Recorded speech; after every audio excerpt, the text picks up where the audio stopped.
Bonjour tout le monde, oui désolé, c'est encore une vidéo de réaction à un trailer, celle-ci cela dit je l'avais promis il y a quelques temps, donc voilà, elle était prévue, il fallait que je la fasse. J'ai eu une semaine plutôt chargée, à la fois en montage de vidéos, également en visite d'appartement, parce que pour ceux qui savent, je cherche toujours un truc, j'ai failli trouver quelque chose cette semaine, mais finalement non.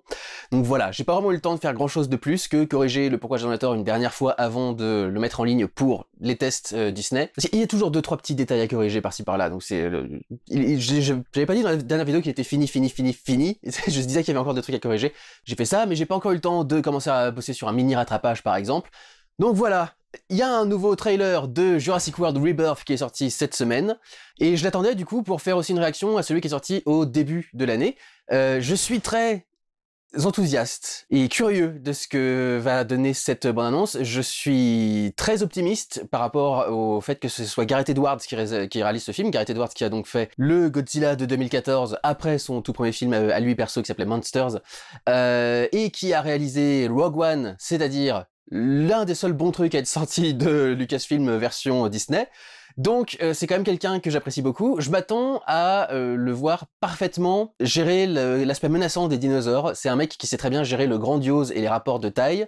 Donc des humains qui font face à des créatures géantes, donc des dinosaures. Je pense que normalement ça devrait être parfait pour son style. Je pense donc qu'il va plutôt bien gérer le truc. Je sais pas comment est-ce qu'il gère le reste de l'univers encore. J'ai fait en sorte de rester loin de toutes les informations, des trailers, des trucs dans ce genre-là. Donc j'ai vraiment vu aucune image du film pour l'instant, à part une ou deux images qui sont mises sur des vignettes, mais c'est juste quelques images de tyrannosaures et trucs dans ce genre-là.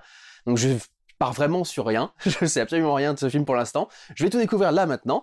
Je vais me faire le premier trailer et ensuite je me ferai le trailer qui vient de sortir.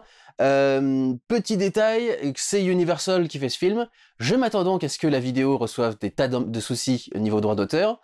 Je me suis demandé pendant des années comment faisaient les Américains pour sortir des réactions à des trailers constamment et sans jamais avoir de soucis ou quoi que ce soit, sans jamais avoir à censurer comme moi j'ai besoin de censurer certaines vidéos, etc. Du coup, je suis allé voir Grace Randolph, que vous connaissez probablement, ou peut-être pas d'ailleurs. C'est une nana qui est très connue aux États-Unis pour faire des vidéos d'analyse sur le cinéma, plus économique. Et je suis allé lui demander du coup comment est-ce qu'elle est fait pour sortir des vidéos toutes les semaines monétisées avec des réactions de trailers, tout ce genre-là. Et elle me dit mais en fait je me fais striker comme tout le monde et certaines de nos vidéos sont pas monétisées. Donc en fait c'est un peu le jeu des réactions de trailers, des fois ça passe pas. Du coup je vais éviter à partir de maintenant de censurer une vidéo qui est dans une réaction de trailer, à moins que la vidéo soit entièrement bloquée. Là pour le coup du coup c'est plus utile à personne, donc j'aurais besoin de la censurer à ce moment-là. Le confort de visionnage sera beaucoup plus agréable pour vous, ce sera beaucoup moins chiant, donc voilà, tant pis, on va sacrifier une ou deux vidéos. C'est à ça que sert mon Tipeee, si jamais vous avez envie d'aller me soutenir. C'est à ça que sert Tipeee, c'est à pouvoir sortir des vidéos qui ne sont pas monétisées. Donc voilà, on va essayer de faire ce qu'on peut pour pouvoir sortir cette vidéo correctement. Je préférais quand même que le Pourquoi j'ai raison de tort sorte de façon monétisée, parce que pour le coup c'est une vidéo qui généralement fait beaucoup de vues, et Pourquoi j'ai raison de tort, ça me ferait chier que tout cet argent disparaisse. Donc voilà, c'est le seul truc qui me saoule, je vais essayer de faire attention à ça, mais pour ce qui est des réactions au trailer, c'est pas important, enfin c'est pas extrêmement important en tout cas. Donc voilà, on va faire sans, tant pis. Allons-y. Voilà, c'est bon, tout est en place, je n'ai plus qu'à regarder. Go. Dr. Henry Loomis, this is Zora Bennett, our mission specialist. On commence direct avec Petite Mère Barbarie de Jurassic Park 1, avec la bannière. Could save countless lives. It comes from the largest dinosaurs on the planet. Oh my god. Fortunately for us, all these species exist in one isolated place. Can you be ready tomorrow? I can guarantee your safety. I mean, more or less. More or less? Badass. He's your guy? Je m'en fous de réaliser ma mission. Not moving things and people in and out of places they shouldn't be. Move up towards Barbados, avoid government patrol, but there aren't that many anymore. Why's that? No one's dumb enough to go where we're going. This island was the research facility for the original Jurassic Park. We need DNA from the 3 biggest dinosaurs. Do we have to get a sample from an egg? I suppose we could try and get it from the parent, but they're a flying carnivore the size of an F-16. Maybe we should make it quick.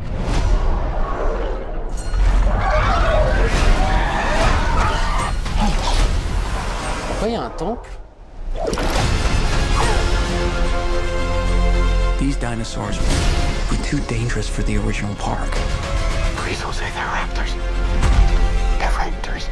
The worst of the worst, we're left here. Come on! Duncan!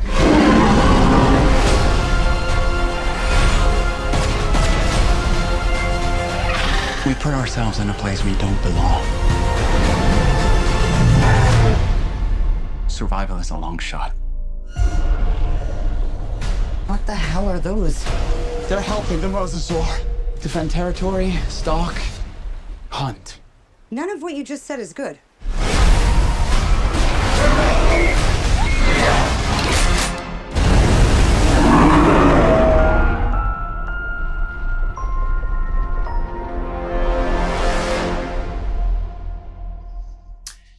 Je suis un peu surpris par le style. Ça fait très... Bon, alors pour le coup, ça fait très Legacy Sequel. Ça fait très Revival des années 90. Ça fait très film d'aventure. Je vois beaucoup d'échos de La Momie, par exemple. Se balancer des petites piques et des petites répliques un peu classe, entre trucs, etc. C'est genre... les mosasaures, ils chassent, ils regardent, et machin, etc. Il fait rien de ce que tu viens de dire n'est bien. Enfin, n'est bien pour nous, quoi. Et tu fais... C'est typiquement une réplique des années 90. They're helping the Mosasaur. Defend territory, stalk, hunt. None of what you just said is good. Je m'attendais pas exactement à ça. Je m'attendais pas à ce genre de truc. Le passage dans le temple, là aussi. Alors, j'ai pas compris exactement où est-ce que ça se passait. Je viens juste de le voir, là. Est-ce que c'est sur Isla Nublar, Isla Sorna? Ils disent que c'est le centre de recherche pour les tout premiers dinosaures, donc normalement, ça doit être une des deux, en principe. Et du coup, pourquoi est-ce qu'il y a un espèce de temple maya ou aztèque ou un truc dans le genre à flanc de montagne comme ça, là, bizarrement accessible?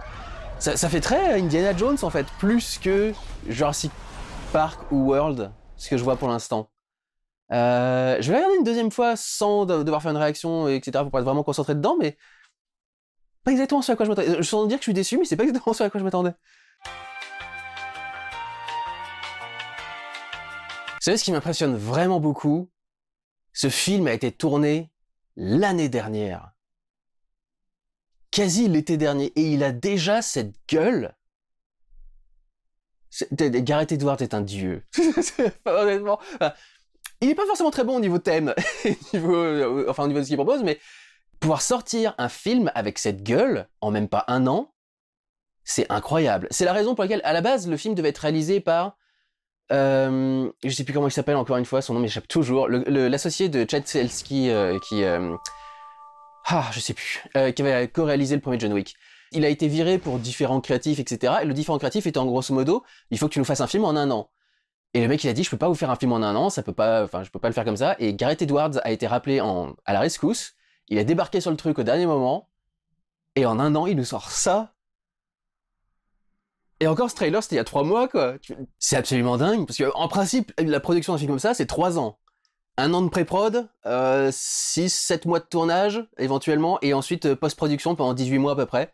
C'est c'est incroyable d'avoir un film comme ça au bout de même pas un an, quoi. Il est ouf, Gareth Edwards. Je suis surpris un petit peu. Il n'y a pas énormément de plans qui sont très impressionnants. Il y en a quelques-uns, mais il y en a pas énormément. Mais je pense que c'est principalement parce que la plupart des plans sont des plans paysages dans ce qu'on vient de voir ici, en fait. Il y a peu de plans qui sont destinés à nous montrer des trucs qui dépassent les personnages. Pas trop de dinosaures, je pense, pour pas trop spoiler non plus trop de scènes. Les quelques plans qu'il y a sur des dinosaures étaient généralement assez impressionnants. Et j'ai vu un truc bizarre sous une lumière rouge, là. Je crois avoir entendu vite fait qu'il y avait des rumeurs comme quoi il y avait une sorte d'hybride ou de dinosaure mal formé ou truc dans ce genre-là, qui serait peut-être le méchant principal du truc. Une idée intéressante, j'aime bien l'idée. Donc on va voir. Et je vais me faire maintenant le deuxième trailer, et je réagirai aux images cumulées des deux trailers ensuite. Il faudra aussi que je parle un peu de l'image, ne serait-ce que parce que c'est seulement le deuxième Jurassic Park World en scope, donc je parlerai un petit peu de ça aussi. Deuxième trailer.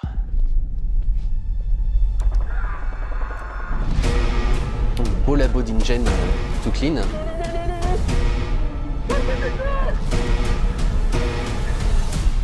Ah, c'est le début de Godzilla.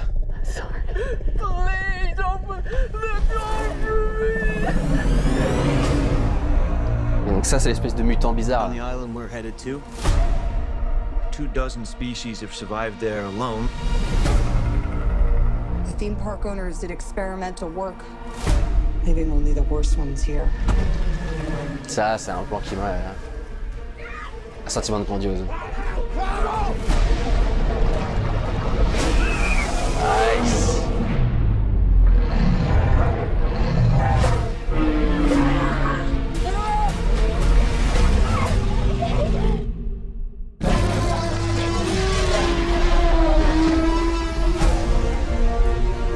Don't see that every day. Or ever. Il se déplace en troupeau. Let's go. If we get this DNA, Millions of lives are saved. Maybe we should make this quick, huh? Time to move.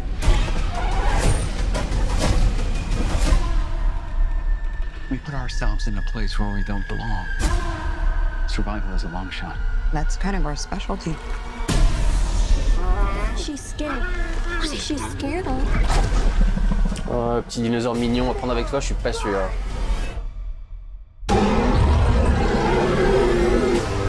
J'ai un alien. We're not gonna let you get hurt, okay?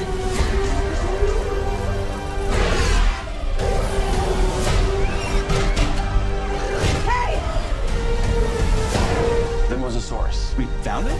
No. Et ça, c'était très Jurassic Park 2, ça.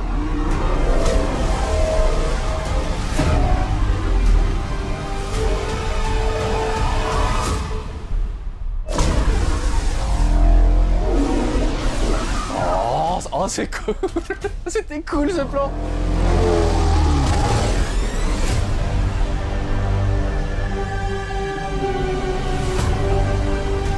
Ça donne envie. Ça donne méga envie comme film d'action. Je pensais peut-être qu'il serait un peu plus tourné vers l'horreur avec ce film-là, mais niveau scène d'action, ce qu'on vient de voir là, c'est quand même super intéressant, et moins extrême niveau délire que ce qu'on a pu voir dans Jurassic World avec le gang de Vélociraptor autour de Chris Pratt. C'est vraiment juste de la pure action cool avec des dinosaures, quoi. C'est pas essayer d'en faire un truc un peu farfelu non plus. J'ai eu quelques petits frissons dans le dos, là, notamment le plan où elle est dans l'eau avec le mosasaure qui est en bas en train de la regarder au-dessus de l'autre. Moi, je déteste les fonds marins et tout. C'est le genre de truc que je déteste. Ça rend super bien. Ça te met des petits frissons dans le dos quand tu vois le truc qui sort et qui fait un gros tourbillon sur lui-même et tout, etc. Je suis méga impressionné. Si Gareth Edwards arrive à nous sortir un bon film comme ça a l'air de s'annoncer là, en même pas un an, mais le mec va devenir un dieu d'Hollywood, quoi. Déjà, il est venu aider un studio qui était en difficulté avec Universal, donc déjà Universal lui devra une dette quasi à vie, donc ils vont essayer de le foutre sur des gros projets, ils vont essayer de valider ses projets à lui qu'il a envie de réaliser, etc. Ça peut être son sésame absolu pour faire absolument tout ce qu'il veut, surtout si le film marche autant que les Jurassic World, qui ont tous fait plus d'1 milliard de dollars dans le monde. Et celui-ci, ça a l'air d'annoncer un truc relativement identique, quoi. S'il est réussi, ça peut être cool. S'il fait des suites, elles pourraient être encore plus intéressantes parce qu'il aura eu du temps pour les préparer, pour se mettre en place, etc. Putain, ça donne envie. Ça donne méga envie. Je vais me regarder le deuxième trailer une deuxième fois, et puis ensuite on reviendra sur quelques images. Oh non, ça a l'air bien quand même. God damn. Ça a l'air vraiment bien. J'apprécie aussi l'histoire du film. Les films ont souvent essayé d'avoir des parallèles entre l'histoire qui est dans le film et quelque chose qui est lié au cinéma. Le premier Jurassic Park, c'est qu'il y a une nouvelle technologie qui débarque, qui rend obsolète les paléontologues, et qui va permettre de voir les dinosaures tels qu'ils sont, etc. Ce qui est l'équivalent de l'arrivée de l'image de synthèse, qui fait disparaître le stop motion, disparaître un art, donc comme les paléontologues, mais qui permet du coup de voir des trucs qui ont l'air encore plus vivants que ce qu'on avait vu jusque-là, associé à de l'animatronique dans le premier Jurassic Park, mais l'idée était là au niveau du scénario. Dans Jurassic World, principalement, il y avait l'idée d'exploiter du coup une franchise sans remords et sans faire attention à ce qu'il faut faire, etc. L'exploitation des effets spéciaux en règle générale, tout le plan avec le mosasaure justement, enfin toute la séquence avec le mosasaure qui est nourri par un requin.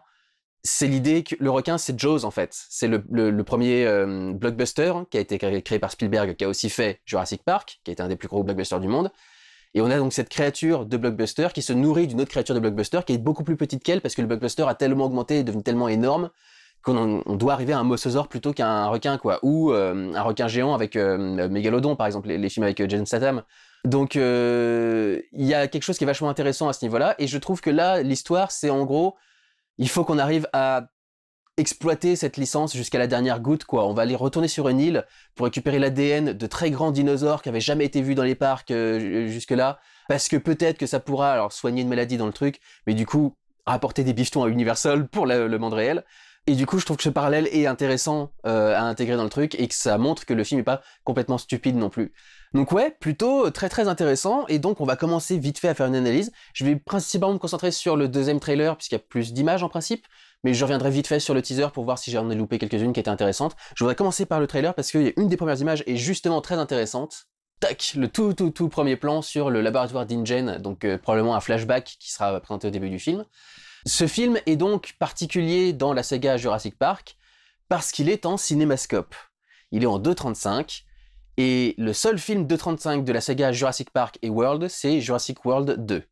Celui qui se passe donc principalement dans le manoir. Tous les autres films ont tenté d'avoir un cadre un peu plus resserré. Le scope, c'est généralement le cadre du grand spectacle.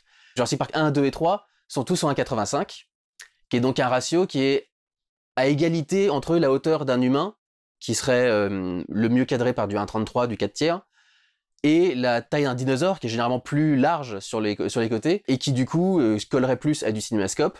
Et pour bien réunir les deux dans le cadre, ils ont fait du 1.85. Ou, dans Jurassic World 1 de Colin Trevorrow, ils ont fait du 2.0, qui est vraiment, pour le coup, un juste milieu entre le 1.85, qui est le 4/3 d'aujourd'hui. On tourne plus beaucoup en 4/3 aujourd'hui, en 1.33, si ce n'est pour des films d'auteur. Donc le 1.85 est le format humain d'aujourd'hui, et le scope est le format large, et Trevorrow a fait un exact milieu entre 1.85 et 2.35, avec le 2.0, je crois que c'est un exact juste milieu, je suis pas sûr à 100%. Ici, du coup, probablement pour un travail du grand spectacle, ce qui montre que du coup le film sera un peu moins axé sur ses personnages et sur ses thématiques, et c'est pour ça je pense qu'il y a un côté plus la momie, un côté plus humoristique, parce que les personnages sont pas forcément le centre non plus du récit, ce sera l'action qui sera le centre du récit, et donc il choisit un cadre cinémascope. Mais pas seulement, ils ont tourné ce film en 35 mm avec des lentilles anamorphiques. C'est quelqu'un qui m'a envoyé ça sur Twitter il y a pas longtemps pour me demander ce que j'en pensais. Comme ils ont annoncé ça, ils ont fait ça pour rappeler l'esprit des Jurassic World d'origine, enfin des Jurassic Park d'origine. Le problème est que, comme je viens de vous le dire, ils sont pas tournés en cinémascope, les Jurassic Park d'origine, et ils sont encore moins tournés en anamorphique. Jurassic Park, c'est du sphérique. Il n'y a pas de compression de la lentille, il n'y a pas de compression de l'image et des rayons de lumière qui passent par la lentille. C'est une lentille tout à fait normale, comme n'importe quel appareil photo qu'on utilise dans les Jurassic Park. Du coup, cette justification au choix du truc est absurde. C'est pas pour se rapprocher de Jurassic Park qu'ils ont fait du Panavision stéréoscopique, du Panavision stéréoscopique, ou plutôt du stéréoscopique avec des lentilles Panavision, et du cinémascope. C'est pour le grand spectacle. Et c'est pas anecdotique non plus, parce que l'association comme ça, 35 mm plus anamorphique, a un côté extrêmement prestige qu'on voit plus énormément ces derniers temps. Même quand on a de l'anamorphique, c'est souvent tourné en numérique. Donc on n'a pas le côté 35 mm. Quand c'est en 35 mm, c'est pas toujours tourné en anamorphique. Et notamment, je sais même plus, mais s'ils insistent à ce point pour dire que c'est des lentilles Panavision, les lentilles Panavision, avant, c'était dans tous les films. Presque tous les films du monde étaient tournés avec des lentilles et des optiques Panavision. Aujourd'hui, c'est un peu plus partagé. Il y a Cook, il y a Vice aussi, je crois. Et il y a quelques marques comme ça qui se partagent un petit peu les trucs. Et donc c'est pas forcément toujours des lentilles Panavision. Et donc je crois que ce côté anamorphique avec des lentilles Panavision a pas été fait depuis longtemps. Et donc il y a un côté aussi à la fois prestige, mais aussi un peu rétro à revenir à ce truc tourné en 35 mm en anamorphique avec des lentilles Panavision. Et le résultat de ces lentilles Panavision, c'est que vous voyez la barre de lumière qui est au-dessus là sur le truc, elle est complètement courbée, elle est complètement déformée, parce que c'est ce que fait à la fois les lentilles grand angle, donc qui permettent d'avoir des plans larges comme ça, où on voit très loin sur les côtés, mais aussi l'anamorphique, qui déforme l'arrivée des rayons, qui déforme comment la lentille prend les rayons. Pour vous expliquer grosso modo, hein, on va dire qu'une lentille, généralement, prend les rayons qui lui arrivent dessus, comme ça. Une lentille anamorphique va augmenter encore plus ce champ de vision. Donc on va augmenter jusqu'où on peut voir sur les côtés de l'image, mais on va aussi, à cause de cette déformation du truc, avoir un côté un peu rond, un peu circulaire sur les images qui arrivent, ce qui fait que du coup, quand tu as l'image définitive sur la surface, elle a ce côté un peu courbé en plus. Donc rien qu'avec ce plan, on voit qu'il y a donc un travail particulier de la lentille, de la pellicule, de l'image en général du film, et qu'ils ont réfléchi le ratio pour un truc un peu différent. Ça rend d'autant plus impressionnant qu'ils aient réussi à faire ce film comme ils l'ont fait, parce que du coup, toutes les rushs doivent être numérisées, ce qui est fait facilement, généralement dès le lendemain elles sont numérisées et puis ils commencent à prémonter et faire des trucs dans ce genre-là. Et donc réussir à sortir un film de cette gueule, avec cette qualité, au bout d'un an, avec ce genre de contraintes de tournage, c'est parce que pareil, au niveau du tournage, il y a tout un truc quand vous préparez le tournage, il y a un coffret dans lequel vous allez foutre la bobine, sauf que vous pouvez pas exposer la bobine à la lumière du soleil pendant que vous le faites. Parce que la bobine pellicule est donc sensible à la lumière, si jamais un rayon du soleil la touche, ça crame tout ce qu'il y a sur la pellicule si vous avez imprimé une image et avant que vous imprimiez une image. Donc ça doit se faire dans l'obscurité. Je l'ai vu faire sur un tournage, il y a un moment j'étais sur un quai de Paris à côté de l'île de la Cité, et il y a une tournage pour une pub Kenzo qui s'est faite à un moment, et j'ai vu le mec du coup qui arrivait, et en fait il avait une mini tente. Parce que nous, pour le coup, dans mon école de cinéma, on n'a pas tourné en pellicule, hein, ça coûte trop cher pour une école de cinéma. Ils le faisaient avant qu'il y ait le numérique, quand le numérique est arrivé, ils ont arrêté le truc parce que ça coûte beaucoup trop cher. Mais donc du coup, il avait une mini tente, c'est vraiment une tente qui est grande comme ça, dans laquelle tu fous la boîte qui va recevoir le 35 mm, le pack dans lequel est livrée la bobine elle-même, et tu fous tout ça dans la tente, tu fermes bien le truc, t'as juste les mains à l'intérieur, tu dois ouvrir le truc dans l'obscurité sans voir ce que tu fais, foutre la bobine dans le truc, et ensuite, une fois que c'est bien dans le boîtier sécurisé, tu retires ça de la tente, quand c'est bien fermé, et tu le mets sur la caméra pour tourner. Il y a toute une préparation à la pellicule elle-même avant de tourner, qui rend le tournage plus chiant, et il a quand même réussi à sortir ce film-là en un an, quoi. Putain, c'est incroyable. Niveau design de labo, c'est très classique, hein, c'est le labo de SF blanc immaculé, un peu à la Apple, qu'on a beaucoup maintenant. J'aime bien qu'il y ait quand même quelques petites touches de couleur par-ci par-là, il y a des petites touches de jaune dans le truc, pour au moins habiller le truc, que ce soit pas complètement blanc et vide. Les directeurs de la photographie détestent les décors blancs, parce que c'est un décor qui est très compliqué à habiller. Comme vous le voyez dans ce truc-là, on va jouer sur des reliefs. Je pense qu'il n'y a aucune raison pour laquelle il y a ces espèces de moulures, entre guillemets.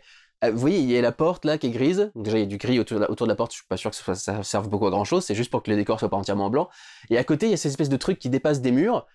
Il y en a pas besoin, je pense pas. Enfin, en principe, le mur devrait être complètement lisse, mais pour au moins habiller ce mur blanc de dégradés d'ombre et de lumière et de trucs dans ce genre-là, on va foutre quelques reliefs pour pas que ce soit juste un blanc immaculé tout plat, tout propre, quoi. Donc vraiment, ça montre que ça a été plutôt réfléchi comme truc, et c'est impressionnant, vu le temps qu'ils ont eu pour faire ce film. Donc là, il y a une opposition intéressante entre la lumière rouge, qui vient donc de cette chambre, et le côté blanc immaculé du coup du reste du truc. Ça fait un contraste qui est assez intéressant. C'est aussi travaillé dans Alien Romulus, puisque je fais ma vidéo dessus en ce moment. Il y a certaines scènes qui travaillent sur ce contraste-là. C'est vrai que c'est très joli, cette opposition entre rouge et blanc dans l'image. Ça fait toujours des trucs... Toutes les oppositions de couleurs comme ça sont généralement intéressantes, mais là, c'est bien marquant. Et donc là, comme je l'ai dit, on a un remake de la scène qu'il a fait au début de Godzilla, où le personnage de Bryan Cranston voyait sa femme Juliette Binoche, casting le plus random de l'histoire du cinéma, Juliette Binoche dans le Godzilla de Gareth Edwards. Et donc il y avait cette scène au tout début du Godzilla où sa femme se faisait enfermer dans le couloir avec tout un truc radioactif qui arrive derrière elle à cause de Godzilla. Et donc en fait on est en train de reprendre la même scène. Alors clairement c'est juste anecdotique ici, je pense pas que ce seront des personnages importants qu'on va revoir dans le film ensuite. Ce sera juste pour faire une petite scène d'action cool. Ça ressemblera du coup à la scène où ils doivent déposer le Vélociraptor dans l'enclos au début de Jurassic Park et tout déconne. C'est un peu la même idée là. On essaye d'amener notre nouveau modèle de dinosaure et tout dérape et quelqu'un va mourir, etc. Donc il y a peut-être un écho comme ça du truc. Ça m'ennuie un petit peu. Il y a le côté on va faire des échos aux films d'origine, etc. C'est aussi un truc que j'ai reproché à pas mal de Legacy Sequels qui sont sortis récemment. Cela dit, dans la bande-annonce, c'est toujours anecdotique. Vous voyez vraiment comme là, les personnages qui vont faire un petit truc au début, c'est suffisamment différent de la scène du Vélociraptor pour pas non plus être trop être du plagiat, un truc dans ce genre-là. Il y a une scène plus loin sur laquelle on viendra qui ressemble beaucoup à une scène de Jurassic Park 2, mais pour l'instant, ça n'a pas trop l'air non plus d'être trop axé sur les mêmes Barbaries, juste quelques clins d'œil par-ci par-là. Et ça, c'est acceptable. Ça, ce plan-là, pour le coup, ça montre bien le genre de choses pour lesquelles Gareth Edwards est assez doué. Le côté, on va faire quelque chose d'assez menaçant.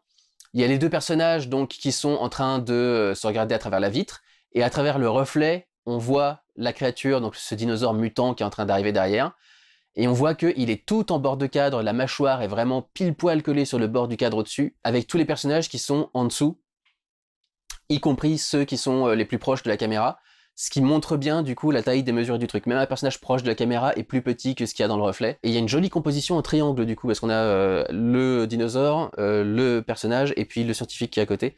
Il y a une petite composition, enfin il y a un petit triangle dans lequel sont réunis tous les visages des personnages. Le reste de l'image est plutôt dégagé pour qu'on puisse se concentrer là-dessus. Très joli au niveau de la composition. Et ce travail du rouge, évidemment, qui rend intéressant, notamment avec les flashs de lumière blanche, pas parasités par le rouge à côté, qui sont au milieu. Ça fait des petits mélanges assis très intéressants dans l'image. Donc là, un peu la même chose aussi, hein, on voit le personnage, il arrive à peu près au milieu du cadre, il y a la tête du dinosaure qui arrive vraiment au-dessus. Et vous voyez justement en scope, le personnage est perdu dans le cadre. Si on resserrait l'image, je vais faire le test là, vous allez voir, si on resserre l'image en 1.85, le personnage occupe un peu plus le cadre, et le dinosaure a un peu moins l'air de le dominer et d'être au-dessus de lui. Il aura toujours l'air, mais le personnage fera moins perdu dans le cadre et moins petite chose par rapport à ce gros truc qui débarque derrière lui, si on était en 1.85. Je vous fais la démonstration là, et on passe à l'image suivante. On retrouve encore une fois un truc en triangle pour retrouver les personnages quasiment au même endroit dans le cadre.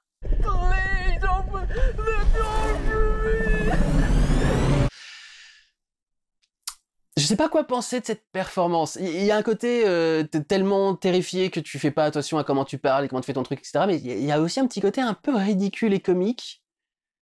Je sais pas si c'est bienvenu, on verra. Mais vous voyez du coup le personnage prend tout le cadre, mais derrière lui t'as la grosse main qui débarque et un seul doigt fait la taille de sa tête. Et avec ce gros plan, du coup, ça se voit encore plus. Comment est-ce que la créature déborde du cadre derrière lui? Ça marche assez bien. Là, comme je le disais, beaucoup de plans dans le premier trailer notamment sont des plans paysages plutôt larges et donc pas vraiment qui essayent de jouer sur les rapports d'échelle. Mais ces plans larges sont plutôt cool, quoi. Tu vois vraiment le côté vaste du paysage qui s'étend devant tes yeux. T'as cette petite île qui prend vraiment le milieu du cadre, avec quelques rochers qui dépassent sur les côtés, donc il y a quelque chose qui est bien composé, bien centré, bien cool.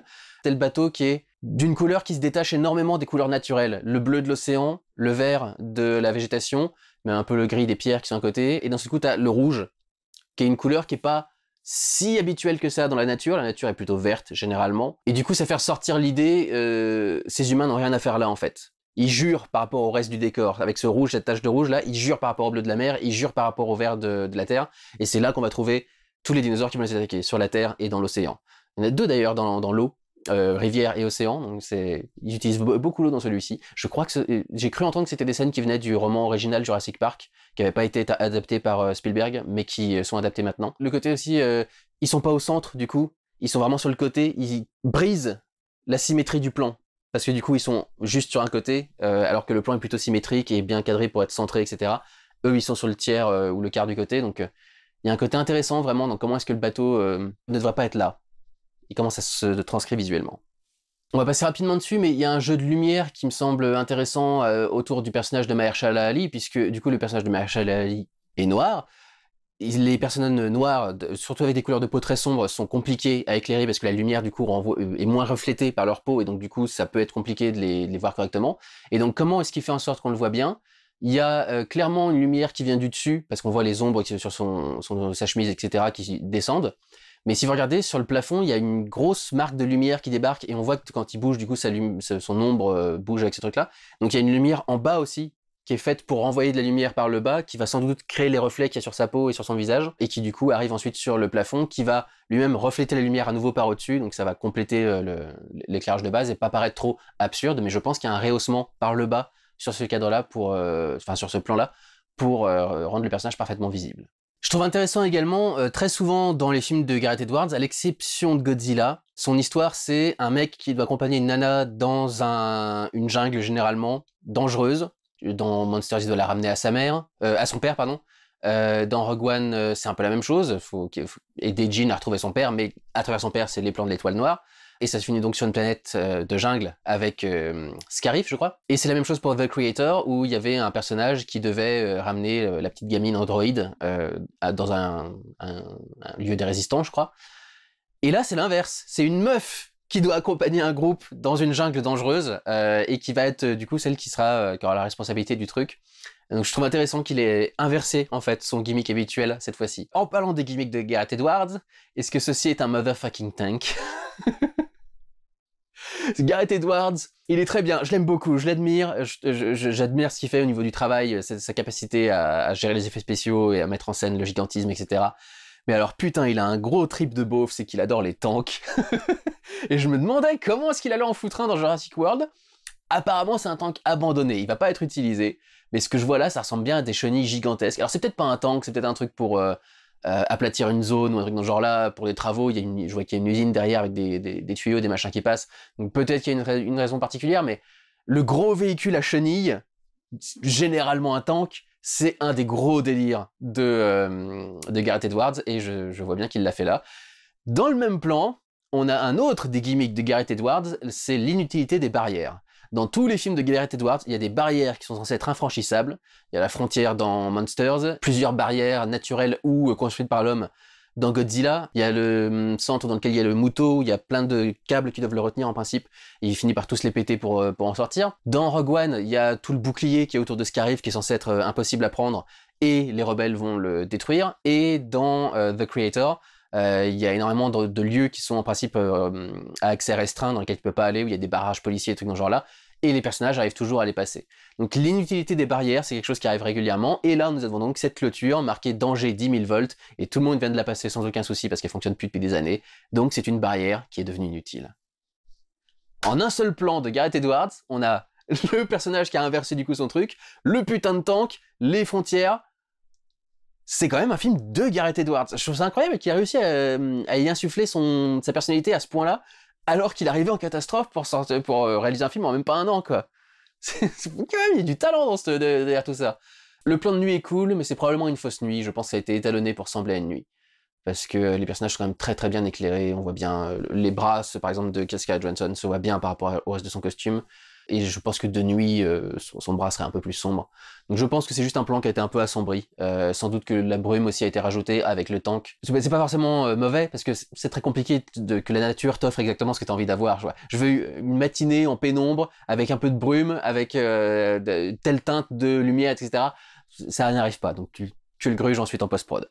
C'est juste que je le sens, parce que j'ai un œil un peu entraîné à ça, mais c'est pas grave. Là aussi, c'est intéressant. Il y a des plans comme ça dans Jurassic Park 3 qui filment du coup des tests, enfin des créatures tests qui sont enfermées dans des tubes et des trucs dans ce genre-là. Ils sont à hauteur de regard humain et il n'y a pas de plongée ou contre-plongée. On voit le truc tel quel. Là, pour voir juste les spécimens morts depuis des années et conservés dans les trucs, tu dois quand même lever la tête. Donc de base, les dinosaures sont censés être assez impressionnants, quoi. Ça te fait lever la tête, même quand ils sont morts. La lumière aussi est jolie. Dans ce laboratoire, ils aiment beaucoup contenir des lumières manifestement dans les trucs. Il y a la lumière rouge qui était contenue dans le truc de recherche qu'on avait au tout début, avec le blanc à l'extérieur. Et là, c'est du jaune qui est contenu à l'intérieur, avec une lumière bleutée de l'extérieur. Sans doute qu'on est un petit peu de nuit, avec un éclairage qui fonctionne plus, donc on est effectivement plus dans du blanc immaculé. Mais j'aime bien qu'il y ait quand même une distinction de lumière entre les deux trucs. Leaving only the worst ones here. Ça, c'est le genre de plan auquel je m'attendais avec Gareth Edwards. La caméra ici est exactement au niveau de l'eau. Vous voyez, il y a quand même une bonne partie du bateau qui est visible dans le plan, du canoë ou du bateau. Vraiment, la caméra est à son niveau, avec le cameraman sans doute un peu dans l'eau, pour que on profite pleinement de la démesure du tyrannosaure, qui, alors que l'humain est au premier plan, est quand même plus grand que l'humain, dépasse l'humain et donc impressionnant. Il occupe aussi beaucoup plus du cadre alors qu'il est loin, ce qui montre qu'il est grand, qu'il est gros, etc., qu'il prend le cadre, et il prend le cadre même en cinémascope. Donc du coup, c'est intéressant. Cela dit, ce plan-là en 85, je pense, aurait rendu encore plus impressionnant, possiblement. Toutes les espèces ne prennent pas le cadre de la même façon, évidemment. Là, le T-Rex en plus de face prend un peu moins de place. Vous voyez qu'il est mis quand même de 3/4 pour être sûr qu'il soit quand même plus imposant dans le cadre que s'il arrivait juste en face et qu'on voyait juste du coup sa silhouette de face, il aurait l'air beaucoup plus mince et petit. On le met un peu de côté pour qu'il occupe plus du cadre quand même. Et à nouveau, vous remarquez, hein, le truc humain est l'intrus au niveau couleur. D'un seul coup, il y a une pète de jaune dans l'image, alors qu'il y a en principe que du vert partout parce que c'est la jungle et l'eau reflète les arbres, quoi. Mais on a cette tache de jaune qui limite met une cible sur le dos des humains, quoi, mais surtout qui montre qu'ils ont rien à faire là. Là pareil, le plan est un peu à hauteur de dinosaures, plus qu'à hauteur d'humains. Vous avez vu dans le plan d'avant, on était vraiment au niveau de l'eau, là on est vraiment à hauteur de dinosaures. Et on voit à quel point même le radeau entier, avec tous les personnages dessus, est prend moins du cadre que le tyrannosaure qui leur vient dessus, quoi. Donc là aussi ça montre le côté démesuré du tyrannosaure, et ça fait un jeu intéressant au niveau du cadre pour le rendre bien impressionnant. Même chose pour le plan zénital, où on voit bien du coup que le radeau est assez petit par rapport au tyrannosaure qui est à côté et qui est clairement beaucoup plus gros. Ça, c'est une astuce assez classique plutôt que de montrer le monstre directement, tu montres le résultat de l'interaction du monstre. C'est quelque chose qui a souvent été fait dans des films avec des trucs qui sont cachés dans l'eau ou des trucs dans ce genre-là. Le fait de voir juste les remous de l'eau au-dessus du truc, et tu te dis, quand tu vois les remous, quand tu vois la taille du truc, quand tu vois comment ça avance, etc., tu t'imagines ce qu'il peut y avoir en dessous, mais ce que tu imagines est encore bien pire généralement que ce qu'il y a vraiment en dessous. C'est une façon intéressante, une synecdoque. La synecdoque, c'est désigner un ensemble en se focalisant sur une de ses parties. Donc par exemple, désigner Godzilla juste en filmant sa patte qui tombe dans la ville de New York. La patte de Godzilla signifie qu'il y a tout le reste de Godzilla au-dessus en fait. Et donc là, ces remous sont la synecdoque de la créature qui les fait en dessous. Et au niveau du cadre, ils sont au-dessus du personnage, alors que c'est au niveau du sol, enfin ils sont au même niveau, c'est même en dessous du personnage. Mais du coup, cadré comme ça, t'as l'impression que c'est au-dessus d'elle et donc que c'est une menace qui plane au-dessus. Je tiens à poser la question, pourquoi y a-t-il une gamine dans cette équipe? J'ai vu donc qu'ils allaient chercher des trucs, des extraits d'ADN et des trucs dans ce genre-là. Pourquoi est-ce qu'il y a une famille avec une gamine et son père derrière? Est-ce qu'ils font partie de l'équipe de base? Est-ce qu'ils les ont trouvés sur place et ils vont du coup devoir les récupérer avec eux et les aider à partir? Je sais pas exactement pourquoi ils se retrouvent là, mais je serais curieux de le savoir, parce que c'est... Pourquoi t'emmènes ta gamine dans une île avec des dinosaures, quoi? Donc là, bien sûr, le dinosaure qui renverse le bateau, avec la caméra, du coup, qui est obligé de faire un panoramique et se relever pour filmer le personnage, alors que les humains sortent du cadre, ce qui montre bien à quel point il les a poutrés. Là aussi, un plan intéressant, alors, quand le T-Rex est vraiment de loin, je trouve qu'il fait un peu petit, mais quand sa bouche commence à se rapprocher pour essayer de bouffer un truc, tu sens du coup la taille du prédateur, tu vois à quel point il est gigantesque par rapport au mec qui est en train de nager et qui fait à peine la taille de sa gueule. Notamment le dernier plan là sur les jambes, parce que du coup il y a un tout petit détail de l'humain, donc il est insignifiant dans le cadre, et tu vois cette grosse mâchoire qui essaye de bouffer le truc, le tyrannosaure qui remplit tout le cadre, etc. Tu vois à nouveau la différence d'échelle entre les deux, quoi. Là, le plan est assez grandiose, avec la caméra qui fait un petit travelling, sans doute en hélicoptère.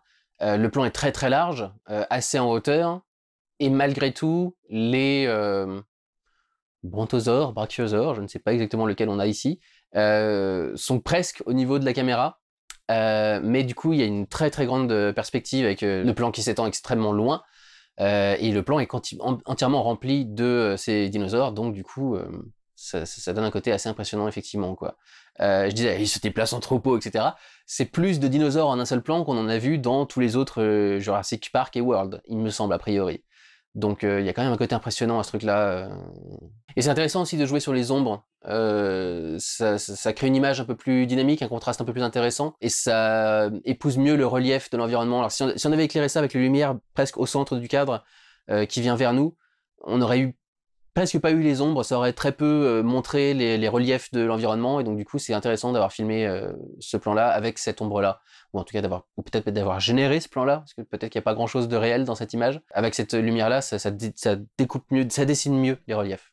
Ça, typiquement, c'est un plan grandiose à la Gareth Edwards. On a les deux personnages qui sont au bord du cadre, ils sont insignifiants, totalement insignifiants dans ce plan, qui est rempli dans sa quasi-totalité, enfin les deux tiers supérieurs sont entièrement remplis par des dinosaures et par leur queue gigantesque. Là, manifestement, je savais pas qu'il y avait des dinosaures avec des queues aussi longues en train de flotter. Peut-être des mutations aussi, ces trucs-là, je suis pas sûr, ça me dit rien niveau espèce, mais ça fait longtemps que j'ai arrêté de m'intéresser aux dinosaures.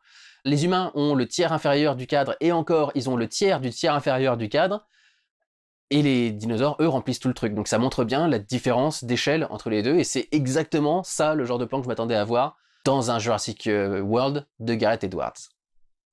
Donc ça c'est typiquement... ça c'est très bien fait. Pareil, ce plan-là, c'est exactement ce que je m'attendais à voir dans un film de Gareth Edwards. Le personnage qui est au premier plan, il prend un quart, un tiers de l'image, et tout le reste c'est le dinosaure, et le dinosaure est tellement grand qu'il dépasse du cadre. Tu vois l'ombre d'une montagne sur lui, et même l'ombre d'une montagne n'arrive pas à arriver à la totalité de son corps. Vous voyez ce genre de petits détails comme ça vraiment dans l'image qui inconsciemment, immédiatement te font sentir ce truc est gigantesque, quoi. Très très bien. Et ce genre de plan je m'attends à les voir parce que Gareth Edwards, je l'ai même entendu en interview dire, c'est une façon très simple de rendre ton film impressionnant quand t'as pas de budget en fait. Juste cadre les choses de façon que ce soit impressionnante. Et je trouve que je trouve ça vachement intéressant, la façon d'arriver à cette astuce, et la raison pour laquelle il travaille à ce point le gigantisme, c'est simplement comment donner l'impression d'avoir du pognon quand on en a pas, quoi, parce que c'est un mec qui faisait des petits films chez lui, dans son garage, avec ses potes, dans la nature, etc. Il faisait lui-même ses effets spéciaux et tout le bordel. Donc c'est comme ça qu'il a développé cette façon de cadrer le truc, et ça se retrouve dans le reste de sa carrière, je trouve ça génial. Ils ont des oiseaux dessus aussi, les dinosaures, qui se posent dessus et tout le bordel. Ça aussi, c'est un petit détail, mais pour faire comprendre l'échelle du truc, c'est pas mal aussi. Là aussi, la descente en rappel est traitée de façon intéressante. Cela dit, je pense que l'effet marche pas autant qu'il le voulait. Je pense qu'il voulait traiter la montagne comme un dinosaure, comme une menace, parce que donc ils sont en train de descendre en rappel et c'est dangereux. Donc on a ce plan d'abord zénital qui est fait pour nous donner le vertige, en filmant du coup parfaitement à la zénitale le personnage qui est en train de commencer à descendre en rappel avec sa corde sur le bord de la montagne. Donc on voit que la montagne est gigantesque, on voit que le décor, le sol est très loin au fond. Et dans les plans suivants, le personnage prend un tiers ou un quart de l'image pour lui et le reste est rempli par la montagne. Ce qui donne un petit peu à la montagne un côté monstrueux, ça remplit le cadre, c'est une créature monstrueuse à escalader, etc. Et je suis pas sûr que ça marche. Honnêtement, quand tu vois le truc comme ça, je suis pas sûr que ça marche aussi bien qu'il le voulait. Ça donc, je comprends pas. C'est l'aspect Indiana Jones du truc, et je vois pas ce que ça vient foutre là en fait. Ce temple taillé à flanc de montagne avec rien qui permet d'y accéder, etc. Pourquoi? Comment? Peut-être qu'à la base il y avait un pont, peut-être qu'ils vont montrer ça, peut-être qu'à la base il y a un pont qui doit relier ça à un truc, et le pont s'est effondré, et donc du coup maintenant le truc est juste à fond de montagne, mais je comprends pas ce que ça fout là. On n'a jamais dit dans les autres films que ces deux îles avaient été habitées par une quelconque civilisation que ce soit. En principe c'était des trucs qui étaient censés être justement à l'écart de l'humanité, qui a jamais été touché par l'humain, etc. Donc ça me paraît bizarre d'y insérer, littéralement en plus on insère à fond de montagne, une sorte de temple ou de petits trucs comme ça, c'est bizarre. C'est le petit point du film sur lequel je suis circonspect. Vraiment, je comprends pas trop comment est-ce qu'ils vont le justifier dans l'histoire, ce que ça vient foutre là. Je trouve que ça colle pas à l'ADN de ce qui est censé être Jurassic Park ou World, qui étaient jamais vraiment des trucs d'aventure. Je veux dire, ils sont pas trop restés dans l'horreur, comme beaucoup disent, qui était intéressant du coup dans le premier. C'est vrai que c'est souvent les scènes qui te marquent le plus dans le premier Jurassic Park. Mais ils sont pas allés dans le délire aventure comme ça non plus, et je trouve ça très bizarre. Et pour moi, du coup, c'est la métaphore du monstre mutant dans l'histoire, du dinosaure mutant. On est en train de transformer Jurassic World en quelque chose qui est peut-être pas fait pour lui, donc on va mettre un mutant dans le truc qui va transcrire l'idée que c'est une mutation étrange qu'on n'était pas censé avoir de base dans Jurassic World, et on verra bien du coup, selon comment c'est reçu dans le film, si ça devient ensuite un truc central à l'histoire, ou si c'était juste dans ce film-là pour faire une expérience à un moment et pour s'amuser un moment et c'est tout quoi. Ça rappelle l'Indominus Rex de Jurassic World un peu comme idée quoi, c'est l'espèce de mutant un peu étrange, t'es pas sûr qu'il devrait être là. Je disais Indiana Jones, mais ce plan-là, c'est typiquement le plan où il y a Indiana Jones qui essaye de récupérer la statuette et qui le remplace par un sac ou je sais pas trop quoi. C'est exactement ce genre de plan avec le petit hôtel, le petit objet ovale qui est du coup étudié par le mec, la lumière même qui vient vers le dessus comme ça, enfin qui arrive par le dessus comme ça, c'est très Indiana Jones aussi.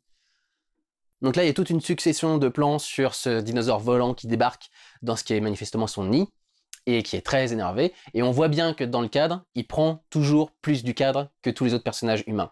Il remplit quasi entièrement le cinémascope, et t'as le sentiment que c'est plus pour ce genre de créatures avec des ailes par exemple, parce qu'il y a d'autres dinosaures un peu ailés qu'on voit dans le truc, qu'on a fait ce choix du cinémascope, parce que eux, pour le coup, ils occupent très très bien toute la largeur du cadre, et dans ce plan-là, tu vois bien à quel point ça le rend gigantesque par rapport aux autres, quoi. Le petit bébé Triceratops récupéré par la petite gamine, je suis pas sûr que ça marche. Je vous dis, encore une fois, pour moi, ça fait très trope des années, cliché des années 90. Ça me fait exactement penser à la petite créature dans Lost in Space, l'adaptation en film, avec Matt Leblanc.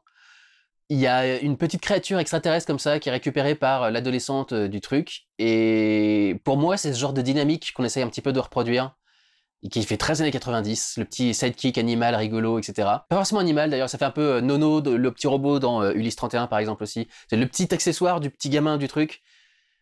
Je sais pas. Après, Jurassic Park, c'est censé être une licence qui parle à peu près à tout le monde, et notamment aux enfants. Ce qui était aussi transcrit dans Jurassic Park, quand t'avais le Dr. Hammond qui voyait ses petits-enfants arriver et qui faisait « Les enfants !» etc. C'est un peu le film qui fait « Ah, les enfants, vous aussi, vous allez venir vous faire traumatiser. » Mais surtout, vous êtes le public qu'on vise, quoi. Je sais pas si ça passera encore aujourd'hui. Ça peut avoir un charme désuet. Mais j'ai peur que ce soit relou. Je sais pas, ce genre de sidekick était un peu relou dans ces trucs des années 90, donc j'ai peur qu'il soit un peu relou. Et généralement, l'histoire de Jurassic Park a prouvé que récupérer un bébé dinosaure de quelque espèce que ce soit n'est pas une très bonne idée. Dans le 2, il y a beaucoup ça. Dans le 2, il y a beaucoup de trucs avec les enfants. Il y a aussi justement une métaphore avec Ian Malcolm, donc Jeff Goldblum, qui a ses gamines, du coup, dans le film. Il y a beaucoup de notions d'enfants. Au début, ils sont attaqués par des stégosaures parce que leur enfant est effrayé. Ils récupèrent l'enfant du tyrannosaure pour le soigner. C'est ce qui fait que les deux parents tyrannosaures les attaquent, etc. Mais ouais, j'espère que ce sera mieux géré qu'on le faisait dans les années 90, parce que sinon ça peut être un peu saoulant. J'aime bien la lumière pour le coup, comme il tourne en pénombre et tout.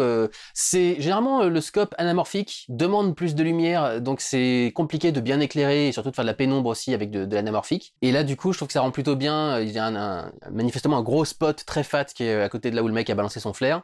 Et ça fait un bel éclairage zénital sur eux, avec des ombres intéressantes qui marquent bien leur visage, ça se reflète bien sur leur peau et tout le bordel. Surtout qu'ils sont en sueur parce qu'ils ont couru et tout ce qui s'ensuit, donc ça se reflète d'autant mieux sur leur peau. Donc là, un plan assez classique, hein, le personnage avec... bon, clairement, le personnage qui comprend pas ce qui est en train de lui arriver. C'est très classique dans les Jurassic Park, le personnage c'est « Quoi? Qu'est-ce que tu dis? Qu'est-ce qui se passe? J'entends pas, etc. » Tu fais « Est-ce que par hasard t'entendrais pas parce qu'il y a des gros bruits de pas derrière toi et un gros rugissement de dinosaures et de machin? Retourne-toi, connard !» Et donc, ouais, ce plan assez classique avec le mec qui voit pas le danger derrière lui, et donc cette mâchoire juste qui dépasse de la fumée. Encore une fois, ce qu'on appelle une synecdoque. Tu montres une partie de la créature pour signifier son ensemble, et juste avec cette partie-là, il est quand même au-dessus de l'humain, ce qui montre que le reste doit être encore plus menaçant, quoi, parce que juste la partie qui dépasse, elle est déjà plus grosse que l'humain et au-dessus de lui, dans le plan. Et apparemment, en termes de lumière, il y a aussi ce plan avec un flair qui est intéressant, donc le flair qui est repris du premier Jurassic Park. Je crois pas il me semble qu'on n'avait pas beaucoup revu les flares ensuite. Mais là, pour l'utiliser en tant que source de lumière, c'est intéressant. Dans le film, c'est juste une source de distraction pour le dinosaure, et ensuite on balance le truc pour que le dinosaure aille le chercher. Là, c'est utilisé pour l'éclairage du coup du film. Donc c'est intéressant aussi, ça ramène une lumière rouge intéressante. Le rouge signifie le danger, donc c'est approprié avec ce flair. Donc non, ça marche bien, bien pensé. Surtout contrasté avec le bleu de la nuit derrière, rouge et bleu, c'est joli généralement quand ça s'associe. Et donc, voilà le meilleur aperçu, je pense, qu'on aura de cette créature mutante jusqu'au film. J'arrive pas à savoir si c'est une bonne idée ou si c'est trop nanar. Ou peut-être que justement ce soit une bonne idée que ce soit nanar dans le truc, je sais pas. Ça ressemble vraiment à un alien parce qu'il a ce côté, ce dôme sur le devant du visage qui va ensuite repartir derrière, qui est très lisse et qui est très différent du coup des autres dinosaures qu'ils ont fait. Mais je trouve ça intéressant malgré tout, ça peut avoir un design assez cool.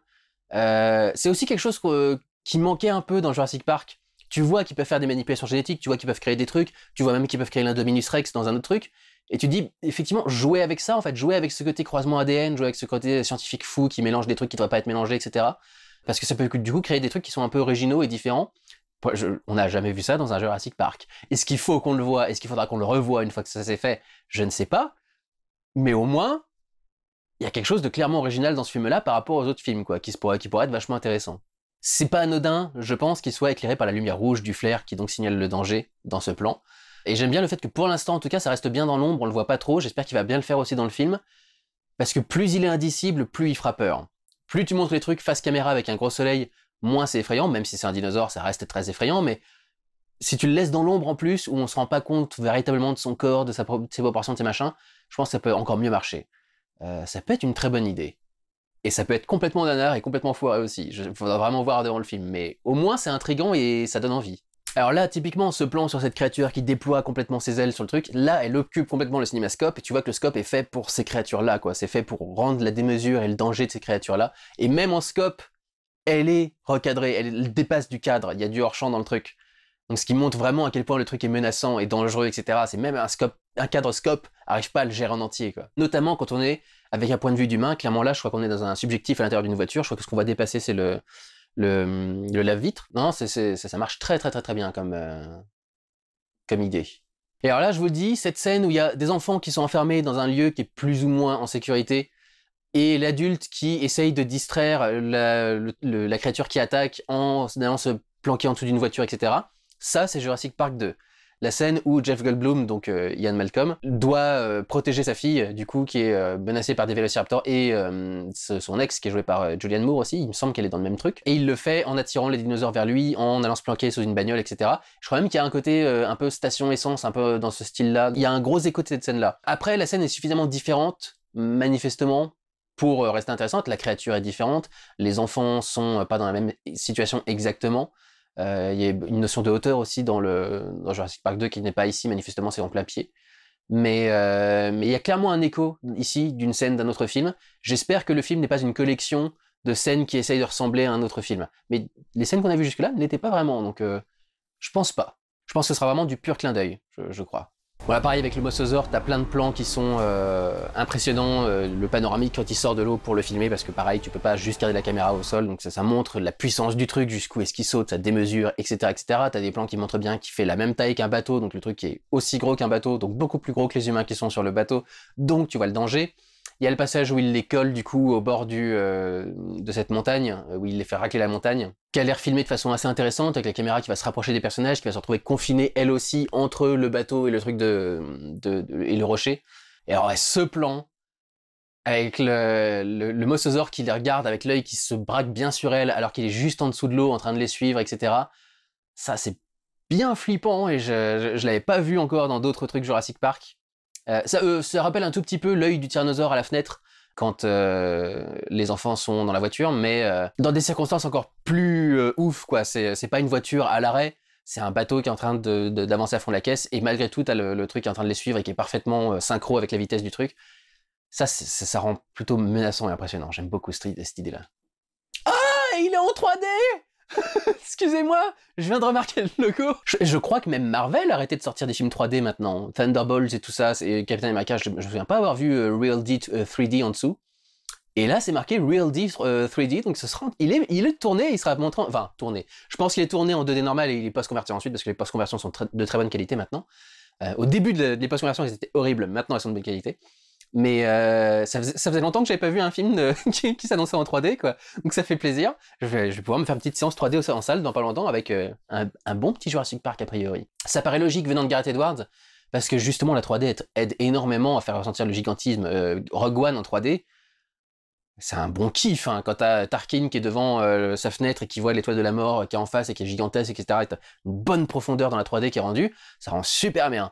Donc, ça fait plaisir d'avoir un nouveau film 3D qui va sortir. Et alors, dans le premier trailer, est-ce qu'il y a des plans intéressants? Bon, un petit peu pour ce premier plan, comme je vous dis, donc il y a le côté Member Berries de la banderole, quand les dinosaures régnaient sur Terre, qui descend à côté du squelette d'un tyrannosaure, qui est donc l'écho à la fin de Jurassic Park. Mais, en scope et dans ce contexte, tu vois justement encore plus la démesure du dinosaure par rapport à l'humain. Ils sont minuscules, ils font la moitié, le tiers de la taille du T-Rex, et ce plan permet de le rendre très bien, quoi. Donc c'est très très cool. Ça montre aussi le bâtiment aide à se rendre compte de la taille. On voit quelle taille fait une pièce dans un musée, par exemple, dans ce genre-là. Donc ça donne une idée de la taille du T-Rex par rapport à toi, et tu vois l'humain du coup minuscule dans le truc. Enfin, très bien trouvé comme plan. Là, c'est intéressant aussi à rapprocher avec le plan qu'il y a dans l'autre trailer, où on voit vraiment ce qu'il y a au bout de ses queues, manifestement. Tu vas avoir une transition progressive entre l'humain qui prend le cadre et le dinosaure qui prend le cadre. Vous avez vu, Scarlett Johansson prend complètement le cadre. T'as un contre-champ sur ce mec, et la queue commence à se lever derrière lui, et elle commence à arriver au-dessus de lui, donc elle le dépasse, elle le domine.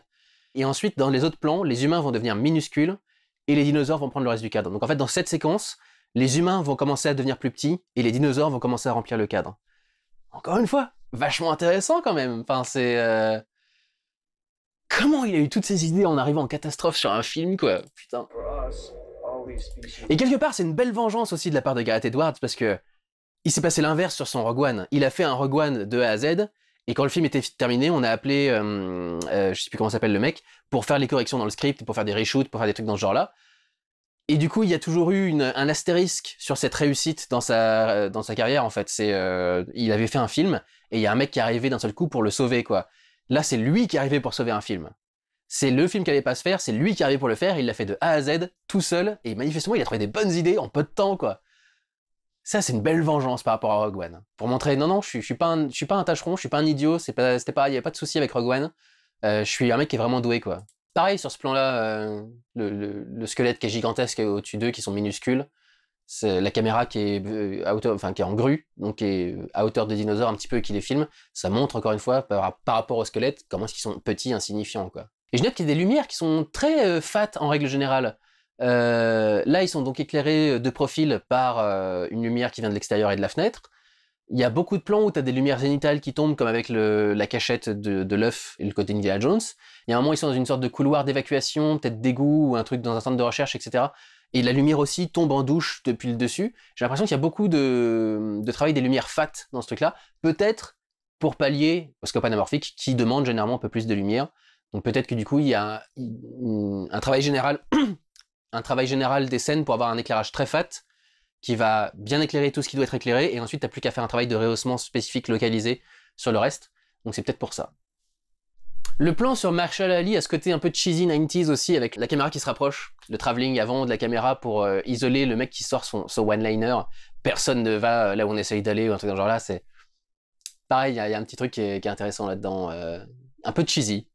Ça ressemble un petit peu au plan où elle est à côté des brontosaures, brachiosaures, je sais pas trop quoi, là, c'est un peu le même plan sur elle, mais du coup, cette fois-ci on fait moins des dinosaures volants, et à nouveau, les personnages sont dépassés par le truc. Vous voyez qu'il y a beaucoup de plans où ils sont obligés de lever la tête pour voir les créatures. Ça montre à la fois le grandiose, mais aussi la menace, parce que bien au-dessus de toi est un peu menaçant forcément. Là, il y a un plan qui est quand même extrêmement réminiscent du plan original sur les raptors dans la cuisine du premier film. Et ce qu'on va avoir du coup, le côté, c'est la griffe qui arrive et qui fait tac tac tac tac parce qu'il en a marre de chercher, etc. On verra jusqu'où va le clin d'œil. Là, en tout cas, la situation est à peu près la même. Il y a ce côté avec de la flotte, ce qui peut rajouter du danger, parce que du coup, même avec de la flotte, même si les personnages bougent discrètement, dès qu'ils bougent, ils font un bruit énorme avec la flotte. Donc ça va rajouter du danger au truc. Il y a au moins un truc pour amener cette scène classique un cran au-dessus de ce qu'elle était avant, et pas juste la recopier. Donc ça peut être intéressant. Là, pareil, sur ce plan, c'est une anecdote. On a juste la patte du truc qui débarque pour signifier la totalité de la créature. Marche très très bien aussi, encore une fois. Parce que juste la patte fait la taille d'un humain là-dessus. J'ai l'impression que le mec avec les cheveux frisés, là, il va nous faire une Goldblum en mode chemise ouverte pour montrer mon torse, peut-être même le côté allongé avec le tableau où il touche le doigt de Dieu et tout le bordel, là. Et à nouveau sur ce plan, sur la créature mutante, l'humain minuscule, tiers inférieur, la créature prend tout le cadre et la tête est sur le tiers supérieur. Donc on voit encore une fois la différence entre les deux. Bon, en plus il est au sol en train d'essayer de se débattre et de bouger. Et j'aime bien comment la lumière rend du coup sur l'environnement autour, qui est censé être vert, mais qui du coup entre la nuit et le flair paraît entièrement rouge, donc il y a un côté joli et intéressant. Là, ce passage sous une grille avec un flingue et tout, ça, pour le coup, ça évoque aucun Jurassic Park jusque-là. Je crois que très peu des personnages étaient armés dans les Jurassic Park qu'on a vu jusque-là. Donc clairement, il va y avoir de l'originalité dans ce film-là, il va y avoir des scènes un peu différentes. Et on retrouve encore une fois l'éclairage en douche. Vous voyez, comme je vous disais, il y a souvent des éclairages en douche très durs qui viennent de l'extérieur, lumière du soleil en général. Donc là, on a le retour de cette créature qui bouffait Nedry, je crois, dans le premier film. On a un gros truc derrière qui pourrait ressembler un peu à un tank, Gareth Edwards. La nana sur le côté, ça rappelle du coup la scène d'intro du deuxième film, avec la petite gamine qui se faisait surprendre sur la plage par les Compsognathus. Il y a un petit écho du coup à ça avec cette situation-là. Et manifestement, le danger va escalader encore plus après parce qu'on a un tyrannosaure qui va débarquer, ce qui du coup change de cette scène de Jurassic Park 2. Et là, on voit typiquement le tyrannosaure prend quasiment tout le cadre, avec l'humain qui est juste compressé dans le dernier tiers ou le dernier quart sur le côté. Donc on voit encore à quel point les dinosaures prennent de la place dans ces cadres, quoi. Là aussi, ce plan qui montre le mutant est assez cool. On voit bien la démesure, on voit bien à quel point il est gigantesque par rapport à l'humain. Et on voit aussi très bien les déformations encore de l'anamorphique, du scope anamorphique. Et encore une fois, cette séparation entre la lumière d'une pièce et la lumière de l'autre, ça rend magnifique, ça rend très très bien. Il y a aussi beaucoup de lumière volumétrique, beaucoup de moments où il y a une atmosphère assez dense, ce qui évoque aussi une partie de la filmographie de Spielberg qui aime beaucoup avoir des raies de lumière qui arrivent partout dans ses trucs. Il y a à la fois quelque chose qui rend cinématographique, souvent pour que l'éclairage ait un côté cinématographique, tu vas rajouter de la fumée dans une pièce, ça va permettre de mieux traiter la lumière, de faire des choses un peu plus intéressantes. Et il y a du coup aussi un héritage par rapport à la façon de filmer d'autres films qui permettra de créer des raies de lumière. Bon, et sur les autres plans, j'ai rien à dire de spécial, en tout cas rien qui n'a pas été vu aussi dans le truc du trailer, donc voilà. Écoutez, ça donne envie. Ça donne très très envie. Honnêtement, c'est dans les trailers que j'ai vus depuis le début de l'année, c'est probablement un de ceux qui me hype le plus. Donc j'ai très très hâte de voir ce que va donner ce nouveau Jurassic World Rebirth. Je pense que j'ai raison depuis des années d'avoir placé ma confiance en Gareth Edwards. Je pense que ça va être un réalisateur marquant des générations à venir, enfin des années à venir. J'avais dit dans The Creator montrait que même s'il a une patte visuelle et même s'il essaye de se la jouer un peu auteur avec un message et tout le bordel, il n'est pas très doué pour le côté auteur à message. Donc je pense que Gareth Edwards fonctionne toujours mieux quand il a une licence à côté de lui. Et c'est pour ça que son Godzilla a marqué, que son Rogue One a marqué, que The Creator n'a pas marqué, et que pour le coup, Jurassic World sait ce qu'il doit faire. Il a vraiment trouvé le bon move en réussissant à se placer pour Jurassic World. Il a besoin d'une franchise qui travaille le gigantisme, et enfin Jurassic World, il n'y a pas beaucoup d'autres licences plus adaptées à ce qu'il essaye de faire, quoi. Enfin, à son style de tournage, etc. Donc c'est bien, il a trouvé une licence qui lui colle. Peut-être qu'il pourra nous sortir 2-3 films de Jurassic World, et peut-être ensuite trouver une autre saga, mais il faut au moins qu'il ait une licence pour continuer à montrer qu'il a des talents à vendre et qu'il faut que les gens fassent appel à lui. Il fait des films rapidement, pour pas cher, et qui marchent bien aussi en salle. C'est parfait pour Hollywood, quoi. Rapide, pas cher, et ça marche. Généralement, quand tu fais un film, tu dois gérer le temps, le coût et la qualité. C'est un équilibre entre ces 3 trucs. Combien de temps ça va prendre, quelle qualité ça va avoir, et combien ça va coûter. Et il arrive à faire des films qui coûtent rien, qui sont faits vite et qui ont une bonne gueule. C'est presque absurde, c'est presque antithétique à comment fonctionne le cinéma, ce qu'arrive à faire Gareth Edwards. S'il arrive, enfin vraiment, pour vous ça se paraît sans doute une connerie, c'est un truc marketing, on sort un 4e Jurassic World, etc. Ils ont pas tenu les promesses de mettre les dinosaures dans le monde, etc. C'est vrai, il y a tous ces trucs-là. Mais honnêtement, en tant que personne qui s'y connaît un petit peu en cinéma, comment est-ce que ça fonctionne, comment est-ce que ça va être fait, le temps que ça prend, etc. C'est incroyable ce qu'il arrive à faire en ce moment, quoi. The Creator, il était beau et il était fait pour pas cher, mais il était chiant, il a pas plu aux gens. Donc il le fait pas toujours, mais quand il est dans les bonnes circonstances, et notamment donc, quand il a une franchise, il est capable de faire des films qui résolvent ce problème de combien ça coûte, combien de temps ça met et quelle gueule ça a. C'est honnêtement bluffant de voir ça, quoi. Il a commencé à tourner ce film l'été dernier, l'été 2024. Il va sortir là en été 2025, et ça s'annonce comme un des meilleurs Jurassic World et Park. Enfin, vous, ça vous fait peut-être à rien, mais pour moi, c'est méga impressionnant ce que je suis en train de voir là, quoi. Méga impressionnant. Je suis sur le cul de voir ce qu'il est en train de nous concocter et de nous cuisiner. Putain, qu'est-ce qu'il est bon, Gareth Edwards. Bon, voilà. Voilà donc ma réaction à ces trailers de Jurassic World Rebirth. J'espère que les vidéos vous auront plu et j'espère que les films vous ont donné envie. Alors moi, ça me donne méga envie. J'ai très envie de voir ce que ça va donner. J'espère que je vais pas être déçu, parce que c'est souvent comme ça. Souvent quand j'attends beaucoup un film, je suis très déçu, genre Civil War l'année dernière. Mais non, là franchement, ça donne envie. Ça donne très envie et j'ai pas l'impression qu'il ait fait trop d'erreurs dans le truc. Je vois qu'il y a quelques trucs qui sont un peu étranges. Le côté un peu 90s, Indiana Jones, aventure, le sidekick gamin, tout le bordel. Je dis pas que forcément ça va être un méga chef-d'œuvre non plus. Je vois qu'il y a des petits détails qui pourraient être des signes de mauvaise direction ou de mauvaise décision. Mais grosso modo, bordel, c'est méga impressionnant. Respect, quoi. Méga respect pour Gareth Edwards. Waouh. Plus qu'à voir le film maintenant, on verra bien. J'espère que cette vidéo vous aura plu, j'espère que la prochaine sortie de la chaîne sera le pourquoi j'ai raison et vous avez tort, ou peut-être un vlog, ou peut-être un rattrapage, ça dépendra de combien de temps je vais mettre à faire passer le pourquoi j'ai raison et vous avez tort. Donc voilà, j'espère que vous aurez la patience d'attendre du coup ma nouvelle vidéo, et que je vous sortirai un truc qui vous intéressera la prochaine fois. J'espère que cette vidéo aussi vous intéresse, mais j'espère que la prochaine sortie vous intéressera vraiment beaucoup. Prenez soin de vous, allez voir des films, ciao.